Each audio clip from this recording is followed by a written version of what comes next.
के शर्मा जी, आपसे ही शुरुआत करते हुए, इंडिया गठबंधन के तमाम बड़े दलों की ओर से बाकायदा प्रेस कॉन्फ्रेंस करके सभापति पर गंभीर आरोप लगाए गए हैं कि वो बीजेपी के नेताओं की तरह काम करते हैं, वो अपना प्रमोशन चाहते हैं इस वजह से, और वो सदन नहीं बल्कि सर्कस चलाते हैं।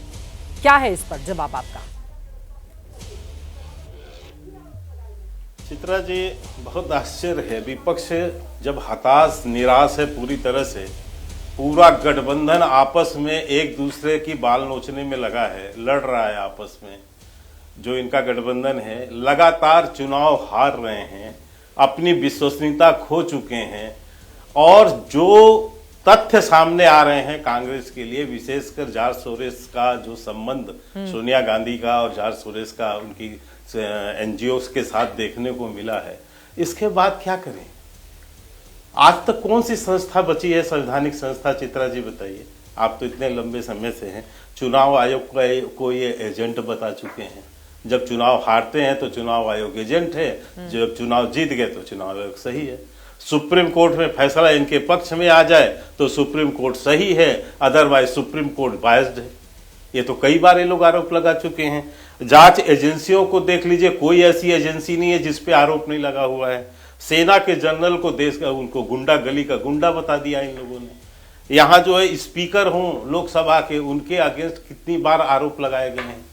आप जो है किसी संस्था पर आपको विश्वास नहीं, किसी संस्था पर, क्योंकि आप चुनाव हार रहे हैं, जनता आपको चुन नहीं रही है, तो आपके पास ही कितनी बार सुप्रीम कोर्ट गए ये ईवीएम को लेकर। लेकिन हर बार दलों की लंबी फहरिस्त है कि किस तरह से जब भी कोई सांसद के शर्मा जी अपनी बात कहने के लिए विरोधी दलों की ओर से उठता है तो सभापति तुरंत उसको डांट कर चुप करा के बैठा देते हैं। सत्ता पक्ष की ओर से जैसे ही कोई नोटिस देकर अपनी बातें कहना चाहते हैं, उसके बीच में कोई भी टोका टाकी नहीं होती है।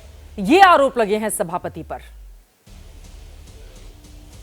नहीं, आप मैंने पूरा सुना है खड़गे साहब के पूरे। उसमें क्या है, एक भी तथ्य है? उसमें कहा जा रहा है विरोधी विपक्ष को विरोधी की तरह देखते हैं, अपमानित करते हैं, अब अनुभवी सांसद हैं उनको बोलने नहीं देते हैं, स्कूलिंग टीचर की तरह व्यवहार करते हैं, यही सब है ना जी।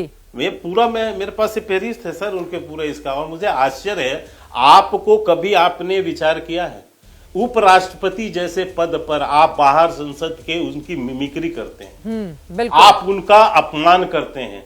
सदन के अंदर आपका व्यवहार यह है कि आप ट्रेजरी बेंच पे चढ़ते हैं, माइक तोड़ते हैं, स्पीकर के मुंह पे आप रूल बुक फेंक के मारते हैं, आप जो है कागज फाड़ फाड़ के बिल फेंकते हैं। आप अपने कभी इस व्यवहार पर आपने विचार किया है?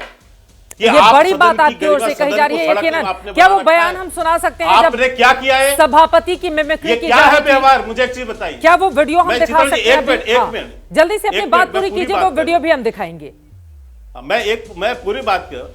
आप किसका अपमान कर रहे हैं? आप वो सभापति नहीं, देश के उपराष्ट्रपति हैं। आप उनके अगेंस्ट प्रस्ताव लेकर आए हैं। कभी आपने विचार किया है 72 साल के आज तक की संवैधानिक राजनीतिक व्यवस्था? और हम ये वीडियो भी दिखा रहे हैं 19 दिसंबर 2023 का ये वीडियो है। आप देखिए किस तरह से सांसदों की ओर से मिमिक्री की जाती है, और उसके बाद सदन के भीतर जाकर अगर आप कामकाज, अनुराग भदौरिया जी, ठीक है मैं जवाब ले लेती हूँ एक एक करके, फिर आऊंगी के शर्मा जी आपके पास। अनुराग भदौरिया जी, अब सीधे आपके पास आते हुए, जॉर्ज सोरोस एक गंभीर मुद्दा है या नहीं है? अगर उसको लेकर सत्ता पक्ष के लोग अपने मुद्दे को उठाकर चर्चा करना चाहते हैं तो फिर विरोधी दलों की ओर से हंगामा खड़ा कर दिया जाता है। विपक्ष को अगर अपनी जगह पर बैठ जाने की नसीहत दे दे सभापति तो फिर वो आप लोगों की आंखों में चुभने लगते हैं। अनुराग भदौरिया जी, क्या ये स्थिति बन गई है विपक्षी दलों की? देखो हमारे में और भारतीय जनता पार्टी में फर्क यह है कि हमारे लिए राष्ट्र प्रथम है, इनके लिए भारतीय जनता पार्टी प्रथम है। फर्क देखिए, हम लोकतंत्र का और संविधान का सम्मान करते हैं। ये लोकतंत्र और संविधान का सम्मान करते हैं क्या? एक दिन में 79 सांसदों को निलंबित कर देते हैं, एक सेशन में 140 सांसदों को निकाल के बिल पास करते हैं, तो ये सवाल किससे पूछा जाएगा? मैं कहता हूं अगर जॉर्ज सोरोस राष्ट्र के लिए, हमारे देश के लिए खतरा है तो आप कार्रवाई कीजिए। किसने आपको रोका है? चाइना हमारे देश के लिए खतरा है, चाइना पे कार्रवाई कीजिए। बांग्लादेश में हिंदुओं पे अत्याचार हो रहा है, उस पे कार्रवाई कीजिए। किसने रोका है आपको? किसी ने रोका है क्या? सत्ता में आप हैं, करिए आप। भाई वहां पे अडानी पे वो एफआईआर कर सकते हैं। नहीं, मेरी बात सुनिए, अडानी पे, मेरी बात पे, अडानी पे एफआईआर वहां हो सकती है अमेरिका में, तो हमारे देश में क्यों नहीं हो सकती, जो हमारे देश के लिए खतरा बना हुआ है? सवाल यह है कि पार्लियामेंट चलाने की जिम्मेदारी सरकार की होती है, सरकार अपनी जिम्मेदारी से नहीं भाग सकती। विपक्ष से हर बात विपक्ष पे डाल के, मैंने कहा ना, मैंने ये नहीं बोला। मैंने कहा अमेरिका अगर वहां एफआईआर कर सकती है अडानी जी के ऊपर में, मेरी बात है, मैंने ये नहीं बोला, शब्द हो सकता है गलत निकल गया हो। मैंने कहा अडानी जी के ऊपर में अमेरिका में एफआईआर हो सकती है, माने उनके ऊपर जो केस का, जो उनके ऊपर आरोप लग सकते हैं, एफआईआर या केस के आरोप लग सकते हैं।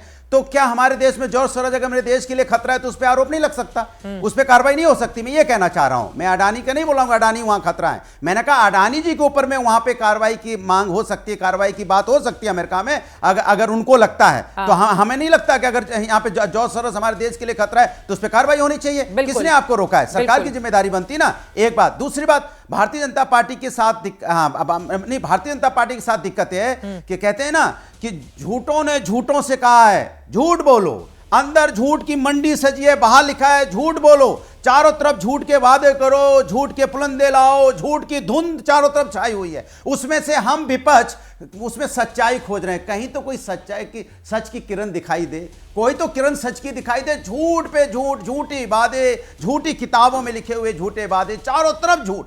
अरे भाई कभी सच बोलोगे कि नहीं बोलोगे? कभी सच जनता के सामने रखोगे नहीं रखोगे? कि जिम्मेदारी आपकी है, को आप लेकर सत्ता में हैं, जो अविश्वास आप लोग बनती है जता रहे हैं सदन उस पर चलाने बात की। कर लेते हैं ना।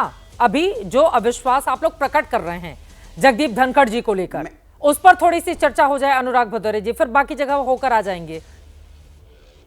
बिल्कुल चर्चा हो जाए, देखिए बिल्कुल चर्चा हो जाए। मैं तो ये कहना चाहता हूं कि पार्लियामेंट में सदन जो स्पीकर होते हैं, कोई भी स्पीकर हो, चाहे लोकसभा स्पीकर हो या उपसभापति हमारे राज्यसभा के हों, तो उनको पार्लियामेंट में या सदन को ऑर्डर में रखने की जिम्मेदारी तो उन्हीं की है। अगर उनके ऊपर में पक्षपात का आरोप लगेगा, विपक्ष अगर ये आरोप लगा रहा है, वहां के सांसद अगर पार्लियामेंट की ये कह रहे हैं कि हमें बोलने का मौका नहीं दिया जाता है, भी तो दिखावा ही कर रहे हैं ना, मौका दिया जा रहा है, तो भी पता है कि समय बाकी है नहीं, पार्लियामेंट है 20 तारीख के बाद कुछ हो नहीं सकता है।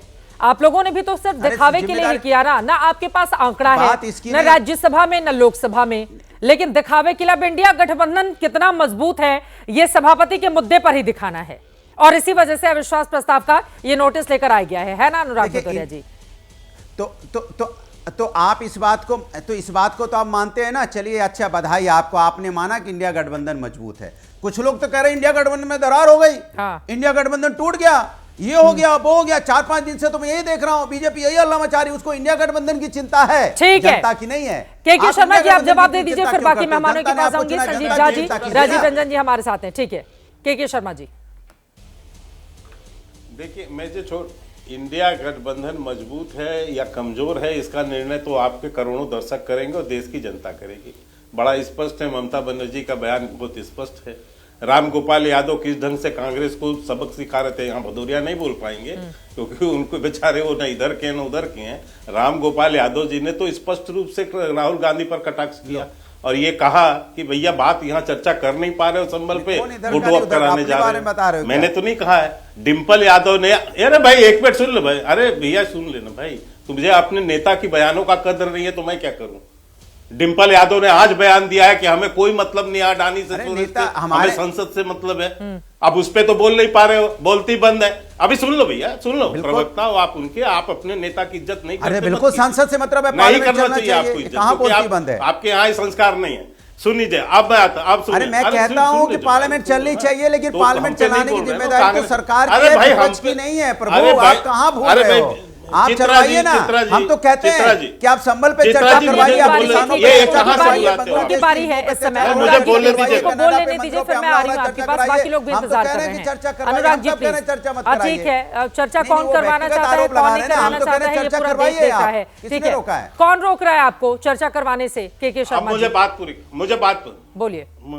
आप सुनिए, मैं कह रहा हूं ना, मैं बता रहा हूं। इसके बाद स्वयं इनकी नेता ने कहा, अब उसकी बात कितनी सही है गलत मुझे नहीं पता, अभी अपने नेता की नहीं मानते हैं, नहीं मानते। डिम्पल यादव ने स्वयं ये बात को कहा है, राम गोपाल यादव कह चुके हैं सारी चीजों को, वो सहमत नहीं। तो कितना गठबंधन मजबूत है ये तो स्पष्ट है, इसमें हमें कुछ नहीं कर। ममता बनर्जी कह रही है मुझे नेता बनाओ, स्वयं कल्याण बनर्जी बयान दे चुके हैं कि राहुल गांधी फेल हो गए, अब हमको बनाना चाहिए, ममता जी को बनाना चाहिए, सारे बयान आ चुके हैं, इसमें तो कोई दो मत नहीं है। तो ये निर्णय वो करें। लेकिन आज जो मुद्दा है प्रमुख रूप से चित्रा जी, कि जब उपराष्ट्रपति का इशू जो लाया गया, आपने स्वयं बताया, कहीं इनके पास संख्या बल नहीं है, कोई मुद्दे में तथ्य नहीं है, कहीं कोई विषय नहीं है, कोई इनके पास तथ्यात्मक चीजें नहीं है, केवल खुद मंच पे चढ़ना, खुद जो है माइक तोड़ना, खुद हो हल्ला मचाना, खुद ही इनके नेता बेल में आके खड़े होते हैं। और आश्चर्य है कि सोनिया गांधी और राहुल गांधी, ये बकायदा आपके पास फोटो मिल जाएगी तो मैं भेज दूंगा, वो इशारा करते हैं कि जाओ हल्ला करो। ये नेता है, ठीक है। राहुल गांधी इशारा करते हैं कि बाकी जाओ लोगों आगे को बढ़ो, लेकर हल्ला आती करो। हूँ। संजीव ये झा जी, पूरे पंकज देश ने शर्मा जी देखा, भी हमारे साथ सोनिया हैं, गांधी इशारा राजीव कर रंजन रही जी भी हैं। है, ठीक है, उनको भी मैं खुद ये लौट है रही हूँ आपके पास। कि हमें